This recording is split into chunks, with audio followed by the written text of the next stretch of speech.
Namaha Harihi Om. Bhadram Karnaibhiः Shrunuyam Devaः Bhadram Pashyemakshabhiryajatraः Sthirairangaistuštuvagam Sastanubhiः Vyashema Devahitam Yadayuh Swasti na Indro Vriddhashrava Swasti na Pusha Vishwaveda Swasti nastarksho Arishtanemi Swasti no Brihaspatirdadhatu Om Shanti Shanti Shanti.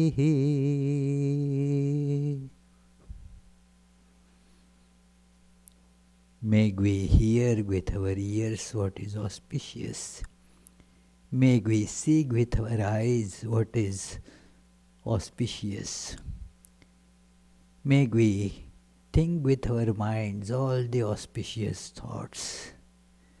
May we live whatever life is allocated to us, how much we don't know, but whatever life is, let us live it in the service of the Lord and the creation of the Lord. May all the universal powers be auspicious to us and guide us, help us to attain the goal of life. Om, peace, peace, peace.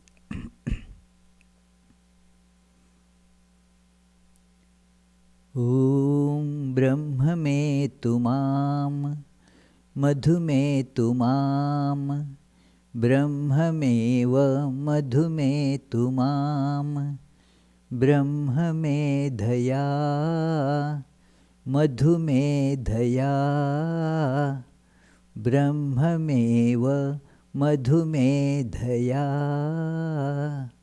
Om Shanti Shanti Shanti. May the all-pervading, absolute, blissful truth, Brahman, be realized by us. May the absolute bliss be realized by us. May Brahman, which is also the absolute bliss, be realized by us.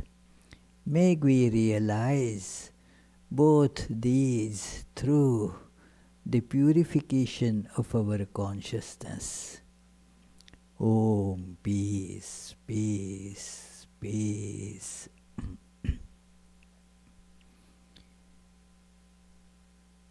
So, dear friends, especially all the friends associated with the Vedanta Society of Connecticut, we are meeting here at the chapel of Vedanta Society of Providence, and let us think that it is providential that we are going to have this meeting, our monthly meeting, which was some time back we had thought of conducting it at the Yukon, their Hillel space, which was actually booked also by Lakshman for us. But as the matters stand, that we now are required to conduct it in a cyberspace, which has its great advantages. That firstly, none of you have to travel outside and taking the chances of incurring or contacting the infections or spreading it either. Also, the travel time. You save lot of travel time, say getting into the car, negotiating the traffic and so forth to get to the place. That is saved. Then there are the other advantages. Let us say expenses are saved. More importantly, now I come to that point where we can get this message all over the world. People will be listening from all different corners. They may not be directly associated or connected with Vedanta Society of Connecticut. They may not be paying any subscriptions monetarily to Vedanta Society of Connecticut. But that matters comparatively very little. It is, the purpose is to get the message into the hearts of as many people as possible, and may them implement that message to make their lives really fruitful, purposeful. So this is another advantage. Moreover, this is giving us a new understanding of our true identity, who we actually are. Now we are here in a way listening to Yogatmananda in the chapel of Vedanta Society of Providence, physically located in Providence. But, you are physically not here, but you are here. So think actually who we are. Are we, here you can experience the truth if you make a little attempt to do that. We always speak about in our Vedanta classes, let us remember we are not bodies. And see that while your body now is in one place, your mind is now tuned to a different place and the message emanating from there. So, this is the way we can see that we are not the body. And thus, while we have to take care of the body, we have to impress this on our awareness that I am not the body. And in present, this situation today, this morning, we can very easily see this truth. Let us try to hold on to that we are not the body. And that will enable us to feel the teachings of Sri Ramakrishna with much better depth. That Sri Ramakrishna, a physical form, but then there is much more to it than physical form. We will be taking up for our discussion one phrase, one statement made in the meditation mantra of Sri Ramakrishna. Actually, it is part of a long hymn composed by Swami Abhedananda, one of the illustrious direct disciples or direct disciple of Sri Ramakrishna. So, Swami Abhedananda has composed this, and the three stanzas that constitute the dhyana mantra, the meditation mantra of Sri Ramakrishna, that they bring out the true nature of Sri Ramakrishna in a very sublime manner. So, let us recite those mantras wherever you are. These are very commonly used, and many of you know this meditation mantra of Sri Ramakrishna. So, feeling Sri Ramakrishna in our heart, let us all recite that. Om हृदयकमलमध्ये राजितं निर्विकल्पं सदसदखिलभेदातीतमेकस्वरूपम् प्रकृतिविकृतिशून्यं नित्यमानन्दमूर्तिं विमलपरमहंसं रामकृष्णं भजामः निरुपममतिसूक्ष्मं निष्प्रपञ्चं निरीहं गगनसदृशमीशं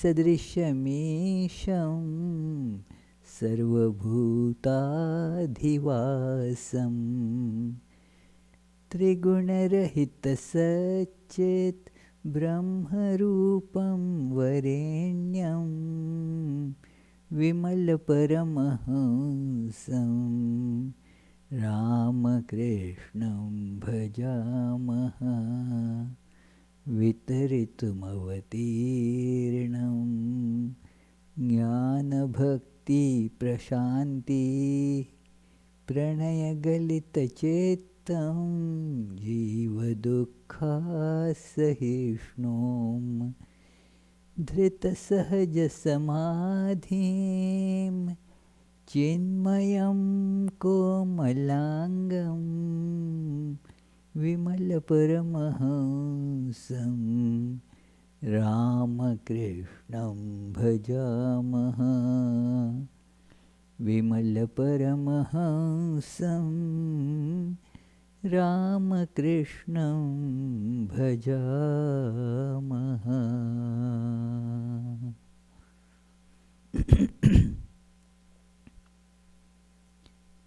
So, the meaning of this is the shining in the lotus of the heart, assuredly, beyond all changes, real or unreal, one and comprehensive, untouched by the nature or nature's evolutes, the eternal image of bliss, the spotless swan supreme, Ramakrishna we adore, beyond compare, extremely subtle, outside the cosmic flux, impulseless, vast as the sky, the Supreme Lord whose home is all beings, Brahman as such, above the realm of the triple gunas, the best refuge, the spotless swan supreme, Ramakrishna we adore.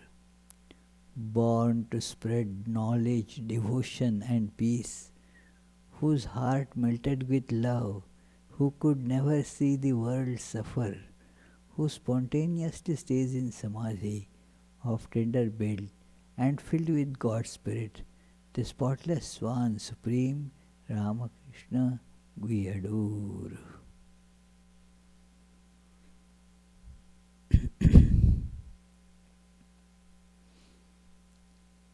The topic is one statement here, the eternal image of bliss. Eternal image of bliss. The truth or the reality or God as spoken of in Vedanta literature is Satchidananda, the existence, absolute, consciousness, absolute, and the bliss, absolute. Of this, the last is very prominent. The bliss aspect, most tangible also, prominent in that sense, that this is the most tangible aspect of Brahman. And you can see this, that we all are looking to get happiness in life, that every act that we perform, directly or indirectly, is to get happiness, get liberated from this experience of misery. And so we want happiness, and where to get it? There should be some inexhaustible natural stock of happiness from which we can all take. And where is it? It is Sri Ramakrishna, or the Brahman. That is the inexhaustible stock of bliss. So, Swami Abhedananda has rightly described Sri Ramakrishna as Nityam Ananda Murti, the eternal image of bliss. Image made of bliss. You can look upon it in this manner, that God's images we make can be made in various different ways. For example, we make image of clay, or image of some metal or stone, or it is many times just a photograph or picture framed. So there are different ways in which the images are made. There is a very important image called the image of words, image made by words, Vani Roop or Shabda Roop. The image, like the Bhagavad Gita, is the image of God made by using the words. So a biography of a divine being. So it becomes the image, word image of that being.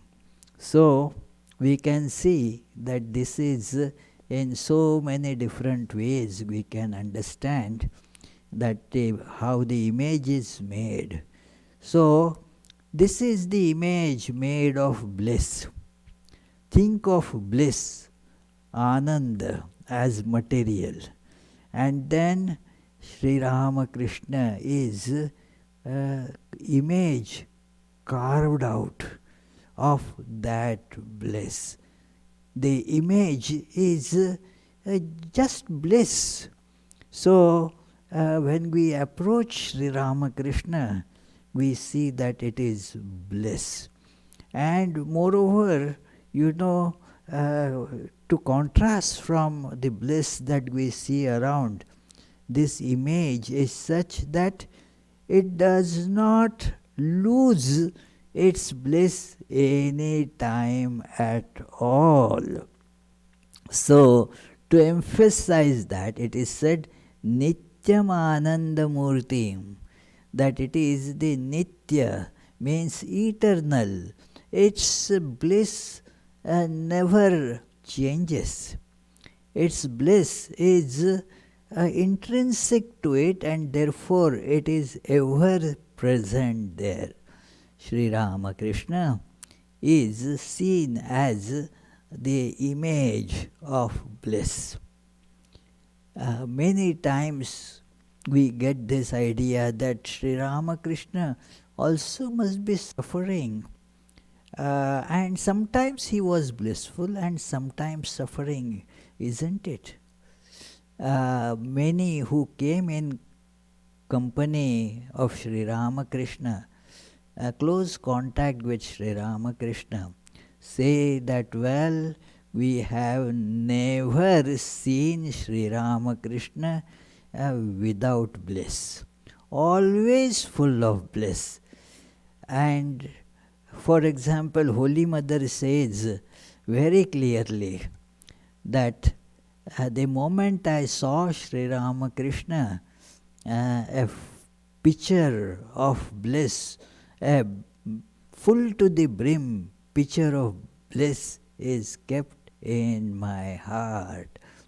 There were so many people at that time who used to lament that, well, Holy Mother, that's Sarada Devi.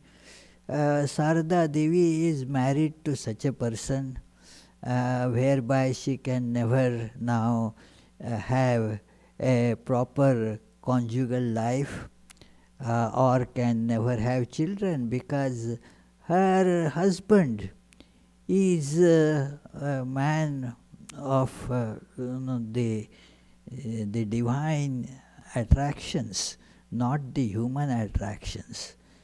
So we'll never get attracted to this lady, and thus she will never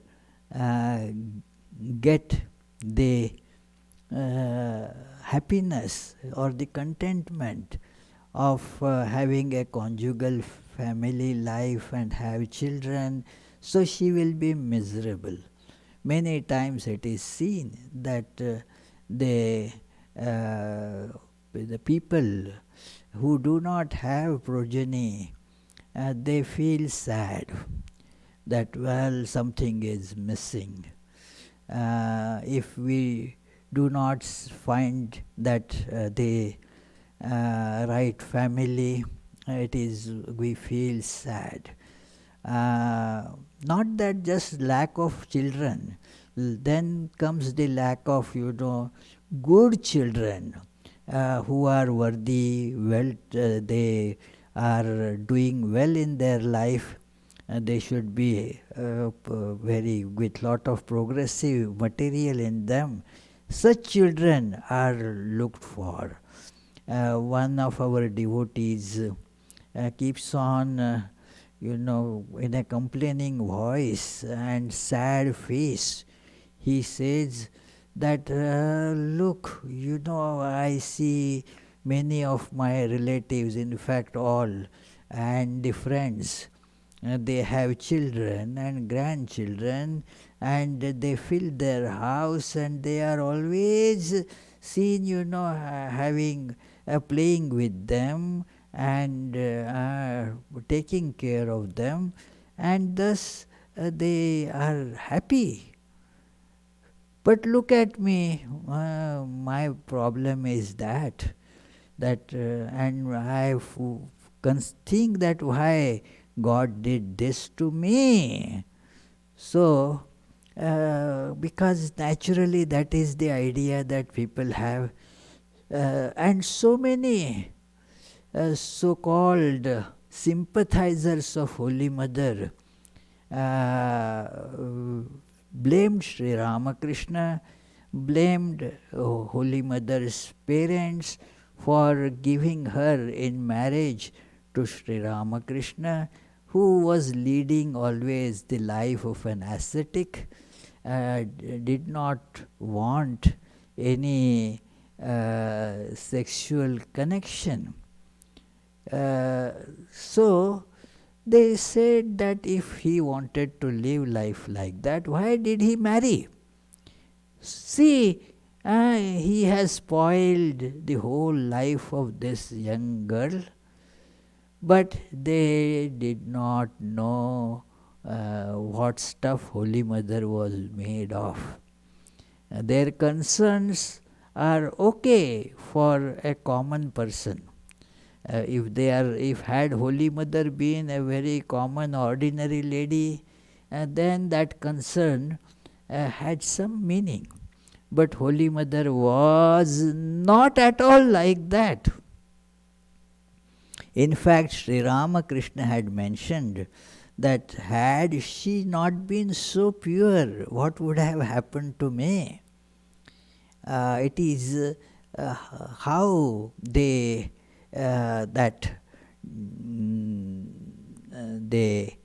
how my control would have lasted.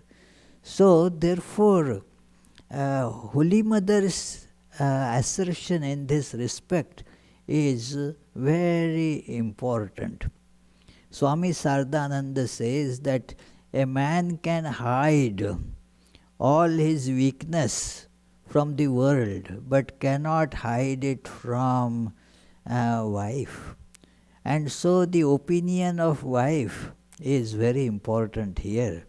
So Holy Mother said that I have a full pitcher, brimming pitcher of bliss kept in my heart all the time since I met him first time. So that is always that a pitcher full of bliss is there because Sri Ramakrishna is bliss, and having come in such close contact with Sri Ramakrishna, not physically, but by sharing the ideal of life, sharing the way of life of that spiritual enlightenment. So, therefore, she sees Sri Ramakrishna as a full brimming pitcher of bliss in my heart. There is again the statements, one of them I will quote because it has been given by someone who served Sri Ramakrishna for quite some time and closely observed. So his name, he became monk, monastic name Swami Adbhutananda. And he was illiterate disciple of Sri Ramakrishna. Sometimes Sri Ramakrishna said, well, I am illiterate and this fellow is far more illiterate than I am. He tried to teach this young little boy, his name was Latu, before becoming a monastic, and sometimes was called Lito. He came from Bihar to earn some livelihood in very childhood, and then, well, I am not going to go into the details of his biography, very interesting. So, but then was so much attracted towards this giant of spiritual wisdom, Sri Ramakrishna, that he decided to stay there itself. So he has seen Sri Ramakrishna in all different situations. And long after the physical demise of Sri Ramakrishna, a question was asked, and this question is commonly asked question, that why Sri Ramakrishna had to undergo all this suffering. We hear, especially in the Hindu philosophy, there is that law of karma. It is there in other religions also, but this phrase is not used, law of karma. Now, a very simplistic presentation of this law of karma is that if you do good, you will enjoy, and if you do bad, you will suffer. It is simplistic. I mean, that is not what the law of karma really means. It says good results, bad results, not the question of suffering and so forth. That it is that karma, according to karma you get the results. Now a very pure-hearted God-realized soul who always just was dedicating his life for others, who had no selfish desire at all. Why such a pure soul, in spite of performing all the devotions and service to the people around who never would go to hurt anybody. That Sri Ramakrishna, why did he have to suffer so much? A question appears on the face of it to be very legitimate, rational question, no doubt about it. That how Sri Ramakrishna was made to suffer so much. And especially the reference is that during his cancer's days, Sri Ramakrishna passed away, and then the reason that the medical this thing can give, science can give, is that he passed due to cancer. So, and that is true in a way. So, Sri Ramakrishna suffered a lot because of the cancer of the throat spreading all around, and those days you can imagine, there is no pain relieving medication that we have these days, like a morphine pump or some is put, so the person does not feel pain. But Sri Ramakrishna was in a situation where he could not even swallow anything. And then his body was so emaciated and was having all these bleeding, suppurating wounds. So why did he have to suffer so much? There is a background, underlying understanding behind it, which is subconsciously there.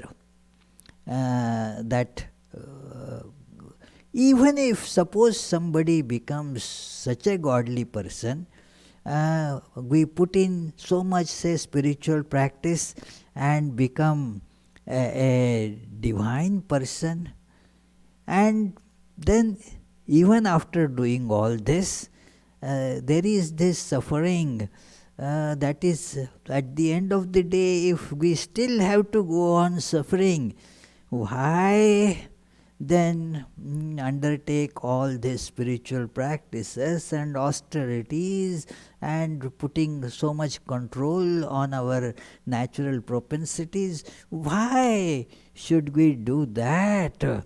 If the end result is suffering, we don't want suffering.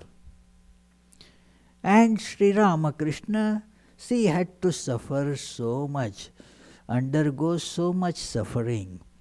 And then the devotees try to think in this manner, because so many people, having committed lot of sinful actions, have touched Sri Ramakrishna. He took compassionately, he took their sin on himself, and therefore he had to suffer for them. So it is possible, is that the reason that Sri Ramakrishna suffered? Swami Adbhutananda, when this question was put to him, I encourage that you can read it from original, that the source, the reminiscences are there of Swami Adbhutananda. Many of them have been very beautifully translated and compiled by Swami Chetanananda Ji Maharaj. Swami Chetanananda Ji has written a book, a biography, that how a shepherd boy became a saint. This is about Swami Adbhutananda. So there you can read this beautiful piece of conversation. Adbhutananda is staying at that time in Kashi. So he was asked this question, why Sri Ramakrishna had to suffer? Is it because of his past karma, or because he took the karma, the sins of others on himself, or is it some prarabdha, or is it just for that the sake of demonstrating how the forbearance, that look, there is so much of disease growing and apparent pain, but I am withstanding that without a wrinkle on my face. So, was it like that? Why Sri Ramakrishna suffered? Give us the reason. And Swami Adbhutananda begins the answer saying that we did not see, first of all, he says, we did not see even for a moment as suffering. And this is a very interesting aspect, friends. Sri Ramakrishna was not suffering at all, although externally it might have appeared that he was suffering, but actually not. He was acting as if he is suffering.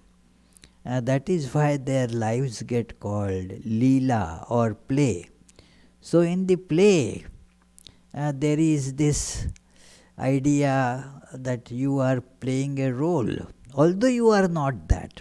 There is this assumed identity there, that you play a role there. But while playing that role, you are still aware of your actual identity. That you take up something like, say, you are playing the role of Ravana in enacting Ramayana. Then you behave like Ravana, like a demon, and try to show all those demonic vices in your character, in your behavior. So that arrogance and that lust and the flouting of the wealth and so forth, all those things are being shown.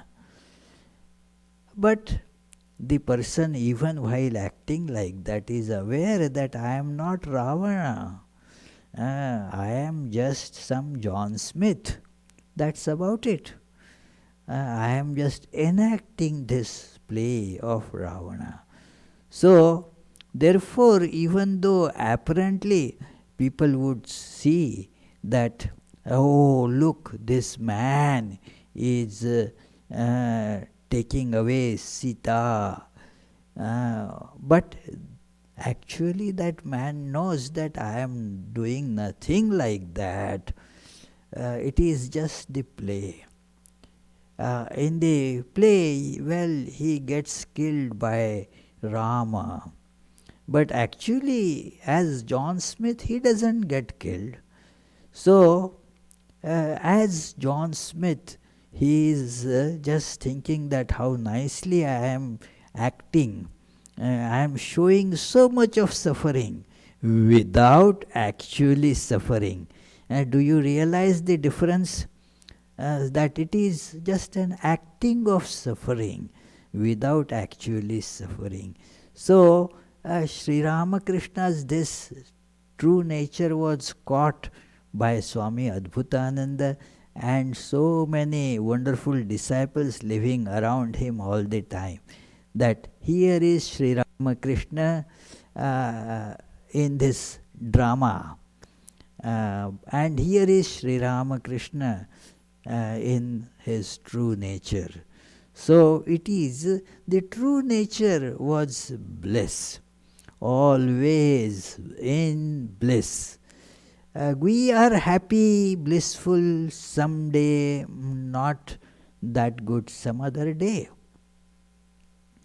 Somebody utters a bad word to us, you soon so, and then that takes away our bliss.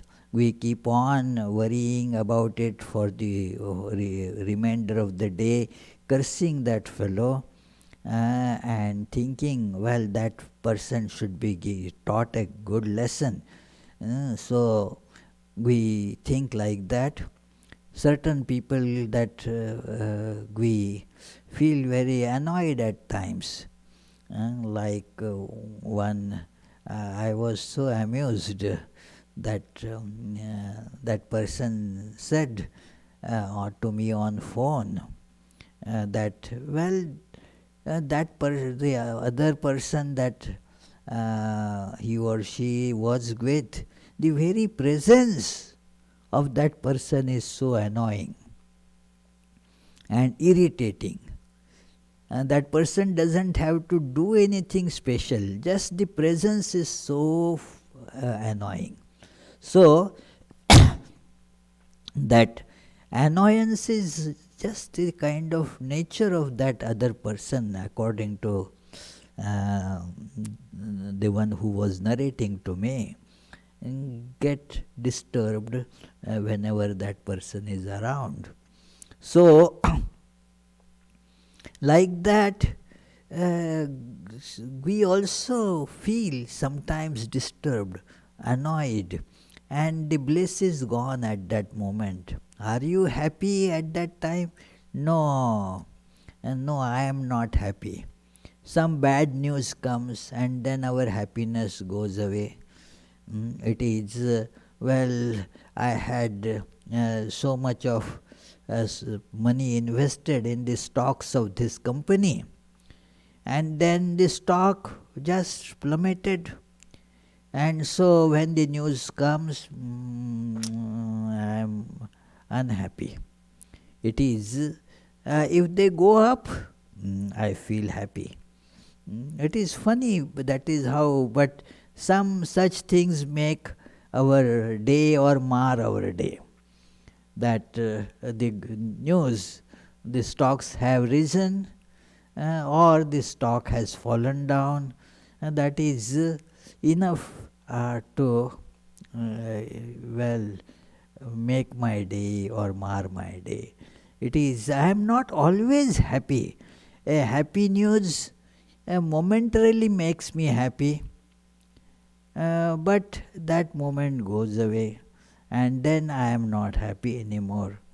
It is so many such incidents one can reflect and see in our own lives, that our happiness, it comes, it goes, it waxes and wanes.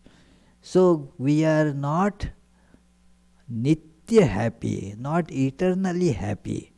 With Sri Ramakrishna, it is the very nature is happiness, and it therefore never ever goes away, whatever may be the external situation.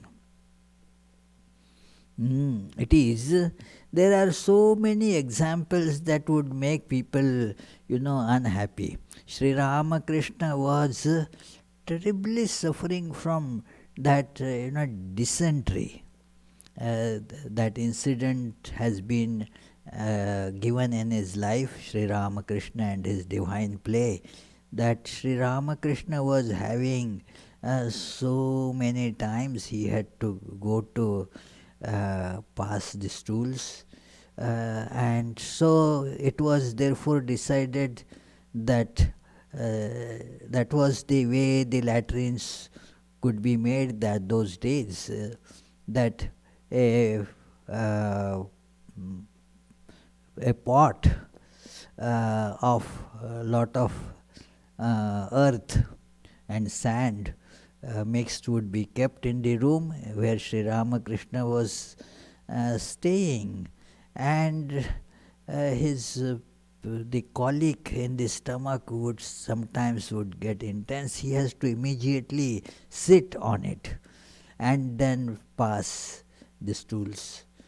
And that was when right there in his room, so many scholars are discussing they are discussing some important topics in the scriptures about the nature of God, about Brahman, about Shakti, about various manifestations, what this particular book says, what that particular book says.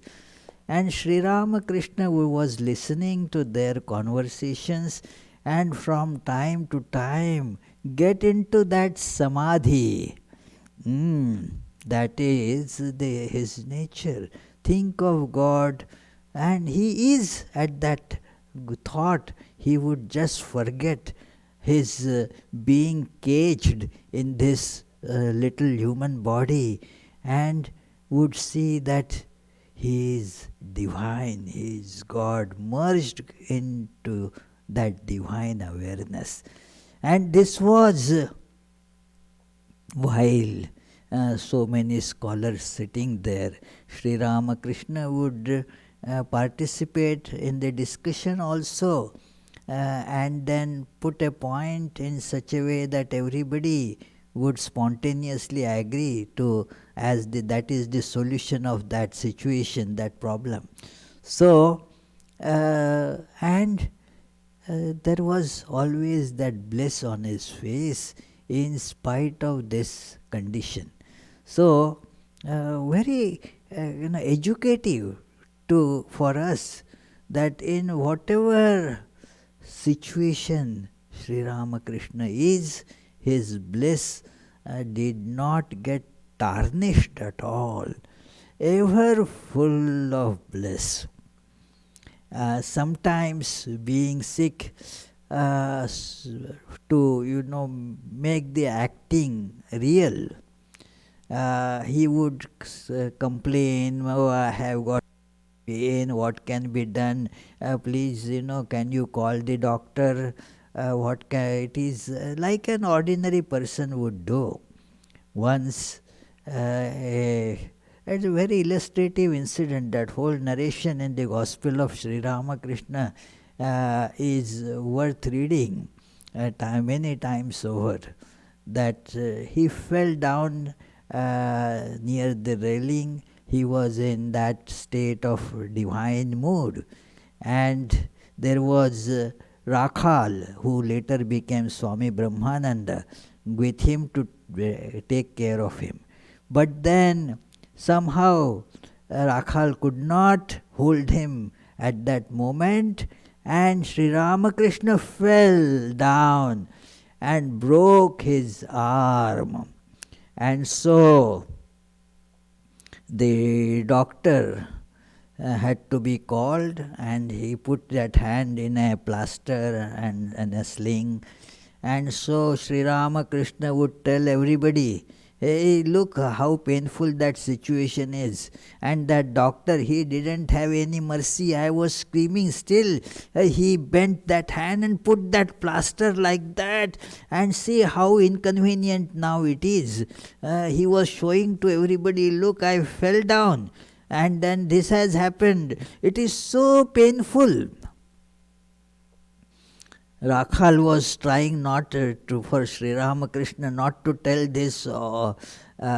He was feeling uneasy, because then people would look at him, "Hey, you didn't take care of Sri Ramakrishna." So to kind of hush up the matters, he would suggest, "Why are you talking about it all the time?" But Sri Ramakrishna wanted to have some fun, So he would show it to everybody. "See, do you have any medicine for this? It is so much pain."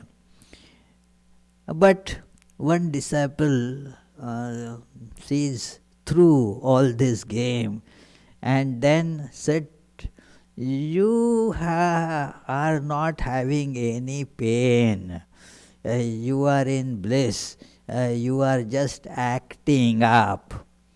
And Sri Ramakrishna said, "Oh, the fellow caught me. He caught me."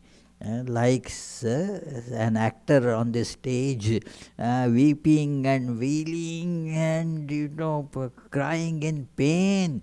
His whole face, he would try to show a lot of pain.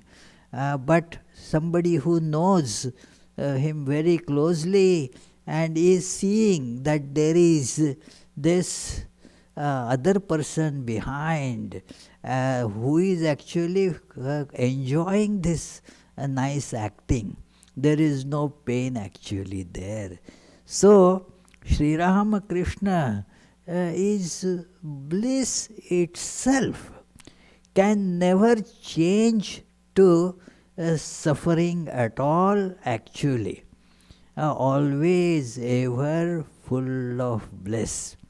So, certain things, if they become sweet, if they are brought in contact with sugar,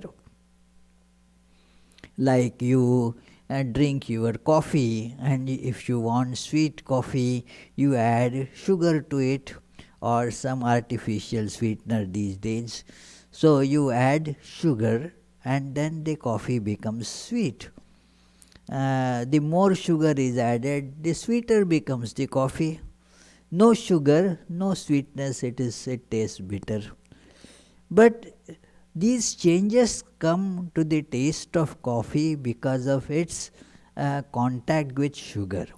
More intense contact, more sugar, more sweet. But in sugar, such variations are not there. The sugar doesn't need to be added by something to make it sweet. Its nature is sweet. And that is what Sri Ramakrishna, the eternal image of bliss. Sri Ramakrishna is sweet or bliss by his very nature.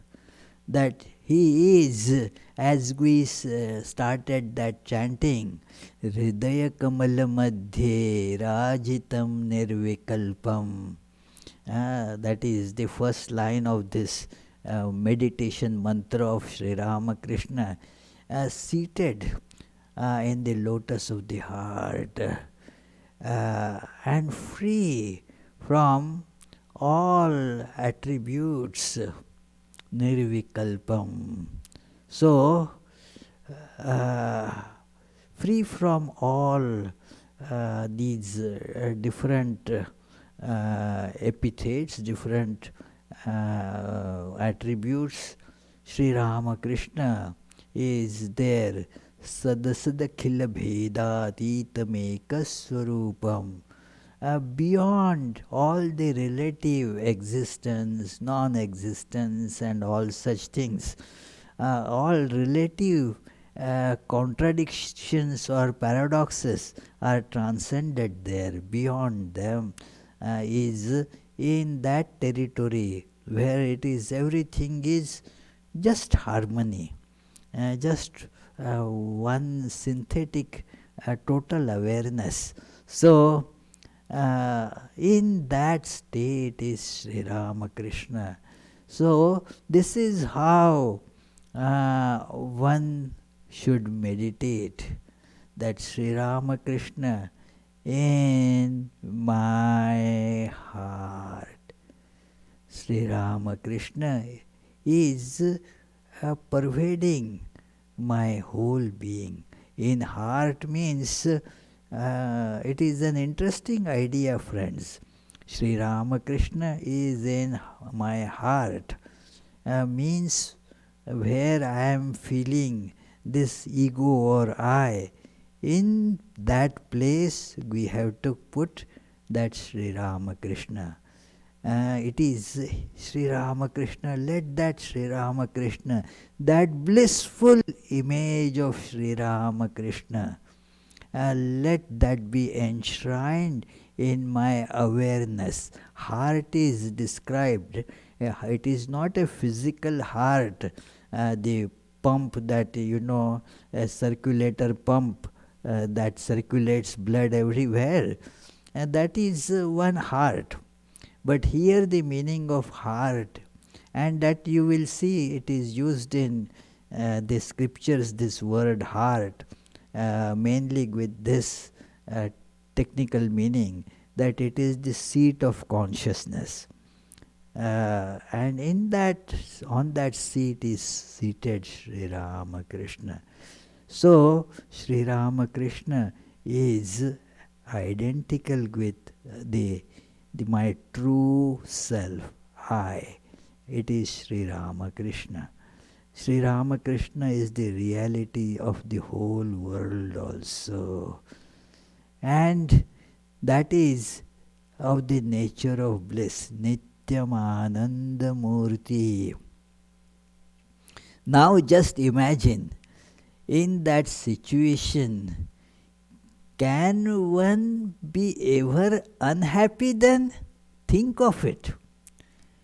If we have the presence of this image of Sri Ramakrishna made of bliss, is being felt ever there, permeating that bliss throughout not just my body, my mind, my awareness. In fact, the separate I, when the meditation becomes more and more evolved, that I actually am identical than which this Sri Ramakrishna. Where is the difference? Sri Ramakrishna is my everything. Sri Ramakrishna, this image of bliss, the Brahman, the God, one aspect of whose is bliss. That bliss is everywhere in me and in this whole world that I see. And this whole awareness then becomes just bliss congealed. All different things that one sees now, they are now the images of bliss. You will see your body made of bliss. Because it is Sri Ramakrishna, the eternal image of bliss. You will all your home, all furniture, all the people that you interact with, everything will be converted into the images of bliss. And like in wax museum, Madame Tussauds wax museum, you see everything is made of wax. In the same way, we will be able to see each and everything is just made of bliss. The image of bliss. Nothing else is there. And it will not then depend on so-called pleasant or unpleasant situation. Whether there is coronavirus or there is no virus. Whether my team, my favorite team wins Super Bowl or does not. Whether my choice of candidate wins the election or doesn't. Whether my spouse treats me well today or not. It is all those considerations will not be able to affect my blissful nature. This is how we have to feel that presence of Sri Ramakrishna, the eternal image of bliss. That let that percolate in our awareness. If we do this, and that is how the meditation will make us blissful. Simple thing, isn't it? How to become happy? Well, meditate on this eternal image of bliss and let that blissful Sri Ramakrishna be spread in my whole awareness. Now tell me, where is this scope for me to not be blissful? That is, I think it is a very simple way to do it, most efficient way of doing it. If we don't do it, then there is no getting away from misery in this world at all. It is even what we call the happy moments. They are just either the memories of something past or some expectations of future. That is how the happiness in the world is. And the fact is that suffering, as Lord Buddha has pointed out. So this is how we have to feel this presence of Sri Ramakrishna, just as Holy Mother felt. Today is the Mother's Day. So let us feel this, our true Mother, the Holy Mother. How could she see this bliss ever present in her awareness because of this keeping Sri Ramakrishna, the full picture of bliss in her heart, that was always there. And you can see how many different types of worldly trials and tribulations Holy Mother had to undergo through. It is, and we can see thus how effective this internal bliss can be. That whatever situations you face, those situations, you don't run away from them. You face them and face them with equanimity, with without getting even a spot tarnishing on that eternal image of bliss. That is ever there.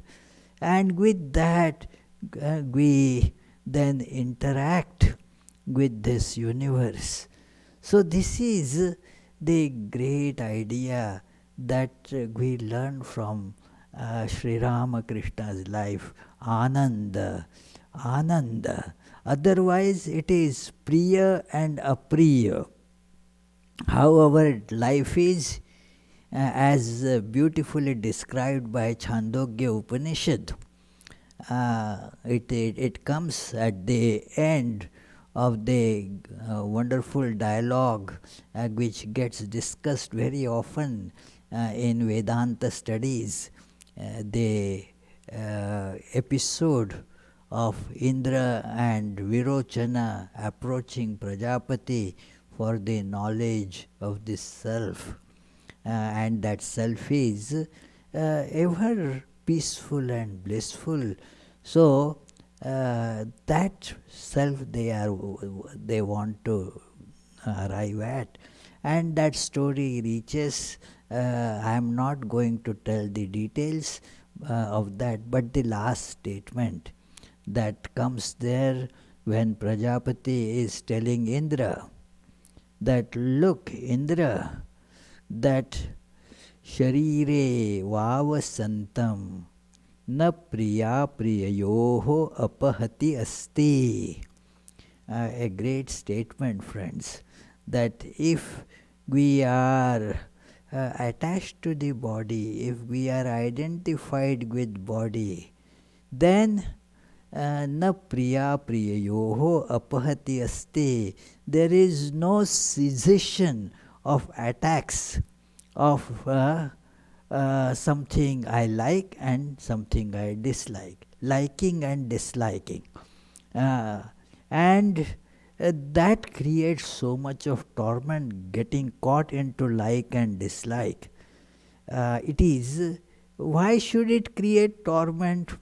Because likings are so fickle and so temporary that something I like today and I run to get it. But before I get it, or just as I get it, that which I liked turns into that which I dislike. And so I start running away from it. Isn't it this story of our lives, friends? That I like something and then I don't like that thing. That very thing, not that there is, these are the things I like and these are the things I don't like. No, that which you like at one moment, that also uh, becomes something that you don't like. And that is why we are always unhappy, being caught in this that tug of war of like and dislike. We are just pulled uh, between this like and dislike, and thus miss the bliss. So because we are identified with body, I am something limited, and because of that I have the likes and dislikes, the desires to run to something and run away from something. See, that becomes a life of this ignorant person that caught into this identification with body. Like, dislike. So, and there is no cessation of it. Na apahati asti. A very clear statement. And so, if we want to be happy, and certainly we want to be, we have to take the proper, logical, effective course to become actually happy. And that is by feeling this presence of bliss, that image of bliss, Sri Ramakrishna, in our heart. Nityam Ananda Murti, eternal image of bliss. And as we feel that more and more, you can verify this yourself, that untarnished by any situation, your happiness still, it is an enduring bliss, enduring happiness, and it is a very serene type of happiness that comes from within, not because of the contact with some object. The pleasure sensation that comes from the contact with the object is, they are just giving you a comparative, that contrast between your sense and the object. There is this beautiful verse in Bhagavad Gita, when we go to have contact with some inviting objects, what happens? Matra sparshastu kaunteya शीतोष्ण सुख दुःखदा आगमा पायिनो अनित्यान तान स्थितिक्षस्व Bharat. A great illuminating statement, that our contact with the objects are sometimes cool, sometimes hot, sometimes pleasant, sukha dukkhada, sometimes unpleasant. So they come and go. Don't get caught in them. Just practice forbearance in contact with this world, and hold on to the inner bliss, the inner happiness of contact with the divine.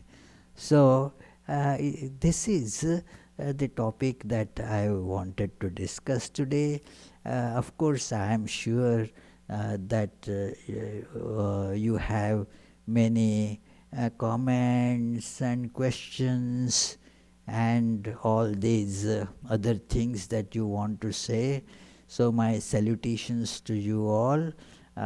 Sri Ramakrishna in the hearts of you all. I salute that blissful presence in everyone. And now I am here to listen. Of course, you must have typed all those things, and our Shrikant upstairs, he will read it out to me. Swamiji, first question is from Max Meyer.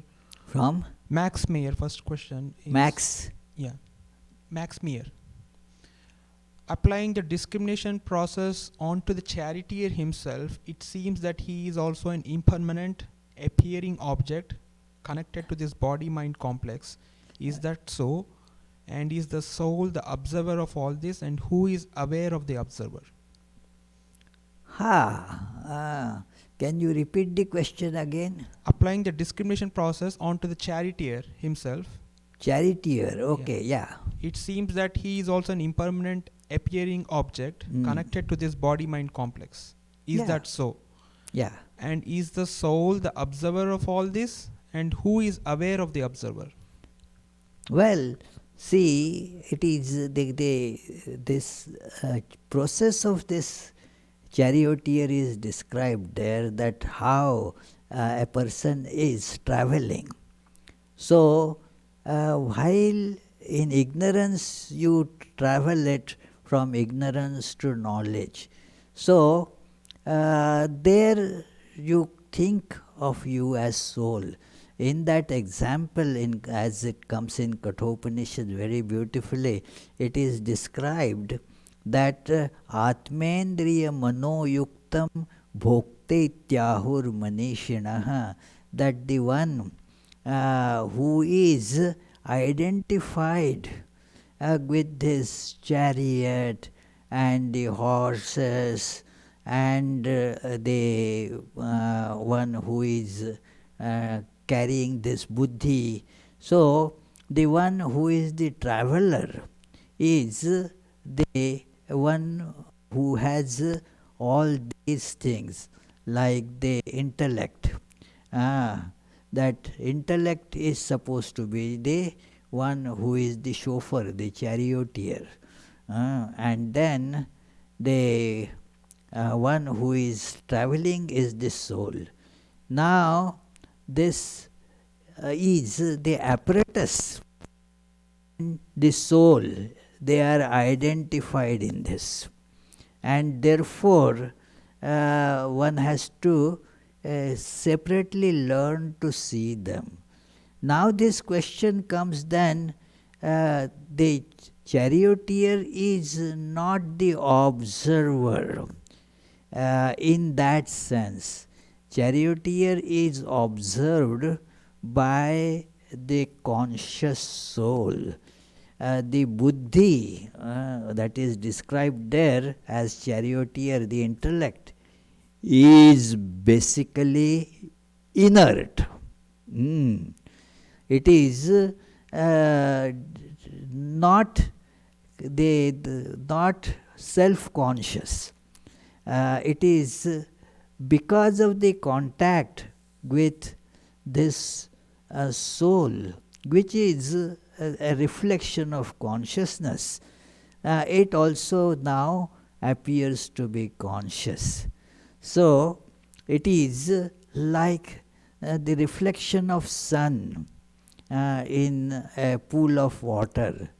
Now that reflection of sun makes that pool also, that water also look shining. Now that shine does not come from water. It is also not directly coming from that reflection. It is the sun whose reflection it is. That is the conscious entity. That sun is the conscious entity. So, that is the true nature of the observer and the observed. Both observer and the observed are pervaded by the conscious entity which actually pervades everything, which is real. Other thing is like the reflection, the reflection of the sun and the water in which it is reflected. So both of them do not have their own power. It is both of them are dependent to get the awareness of them on that which is beyond this, and it cannot be specified because it is beyond the reach of intellect. The reflection is not able to see that sun, let alone the water in in that pool is also not aware of that. The body is not aware of the true self, although it is being governed by it.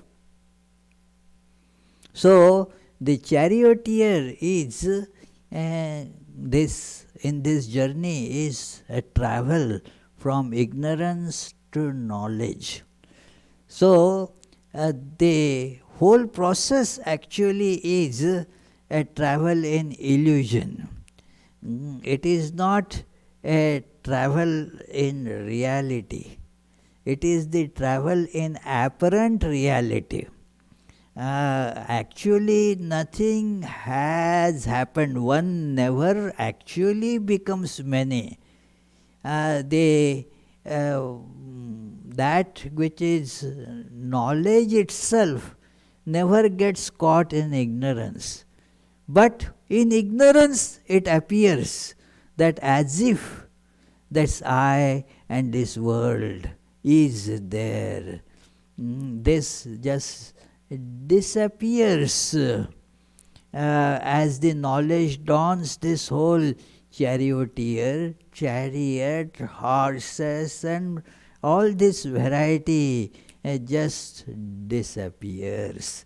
This appearance is therefore this appearance has two ways, multiple directions.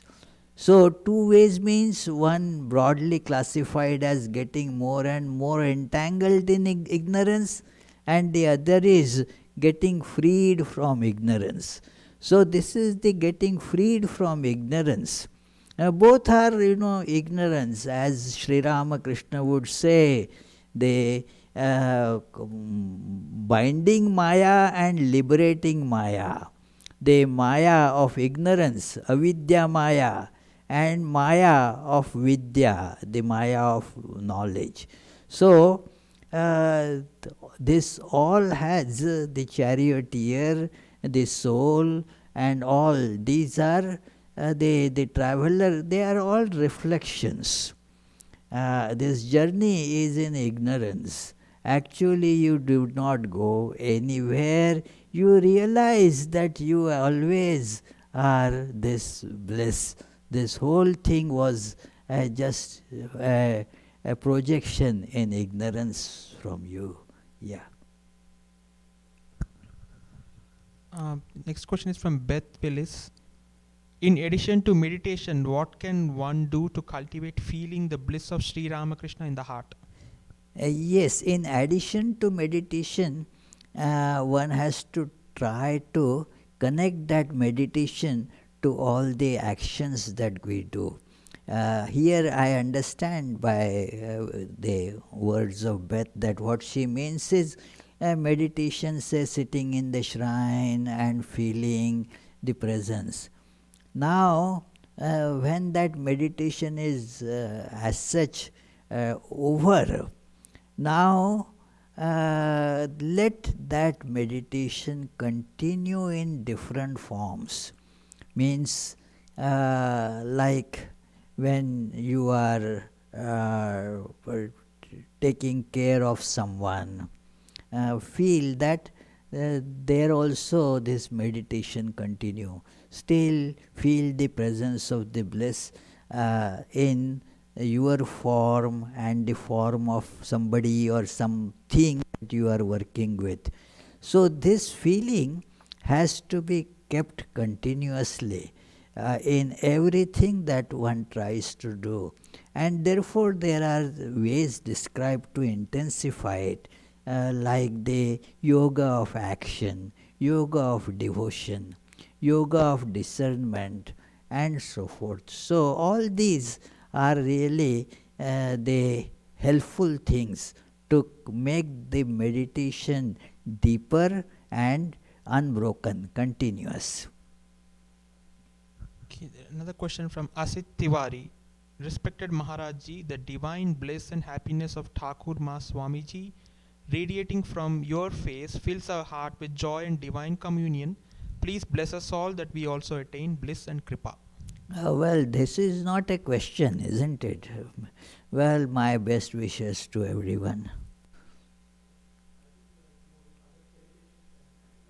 Okay, okay. My pranam, salutations to everyone, and we shall later on think about when and how we shall have our next meeting in June, if Lord permits. So let us conclude with the pranam mantra of Sri Ramakrishna. That pranam, that you know all that mantra. स्थापकाय च धर्मस्य सर्वधर्मस्वरूपिणे अवतारवरिष्ठाय रामकृष्णाय ते नमः। जननीं शारदां देवीं रामकृष्णं जगद्गुरुं पादपद्मे तयो श्रित्वा प्रणमामि मुहुर्मुहुः। नमः श्रीयतिराजाय विवेकानन्दसूरये सच्चित्सुखस्वरूपाय स्वामिने तापहारिणे।